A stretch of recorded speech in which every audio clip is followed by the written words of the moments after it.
Здравейте, пичове, аз съм Ицака БГ и днес ще ви покажа как се изпращат игри на друг телефон или някакви снимки. Много е лесно, може би много хора от вас знаят, но аз искам да покажа. Теглите си ето това приложение Charade. Ето, виждате го, ето това отгоре, от най-горните иконки. Вторите отгоре, надолу, второто, вляво. Хора, ето къде пише Charade. Ето, отваряте го. То на вас ще ви е синьо, но на мен ми е лилаво, не знам защо. И ето, пише ви изпрати, получи. Значи, натискате изпрати. И ето ви ги всички приложения, които ви имате в телефона. Аз нямам игри, така че ето тези приложения две снимам в момента и обработвам. Снимки. Ето от тук се изпращат снимки, хора. От тук музика, ако имате. Така. Приложения. Тук са видеоклипове. Тук са файлове някакви. Не знам какво се случва.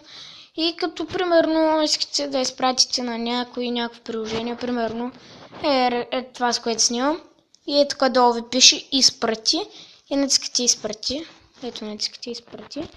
И тук ще ви излезе едно кръгло. Едно кръгличко.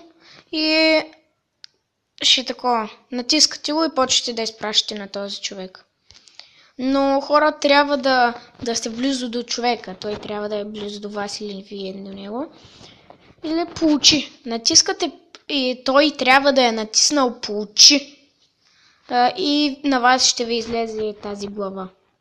Ето, чакате в момента. Трябва само да. И в началото ще ви излезе ето това.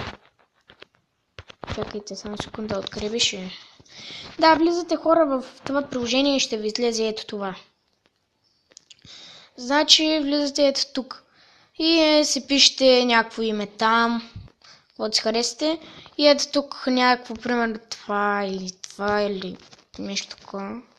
Аз съм ябълка, но мисля да стана ето такова. Ето най-накрая ще сменя името, хора.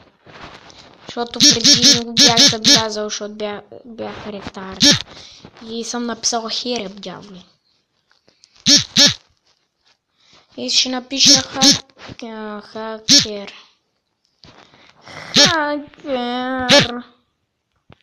Хакера няколко там. Запис. И като натиснете запис ви излиза тук. И ви обясних как става номера. Видеоплеер и тук надолу има разни проси, но на мен не трябва. Тъй че благодаря, че гледахте. Абонирайте се. Харесайте клипа и бай от мене.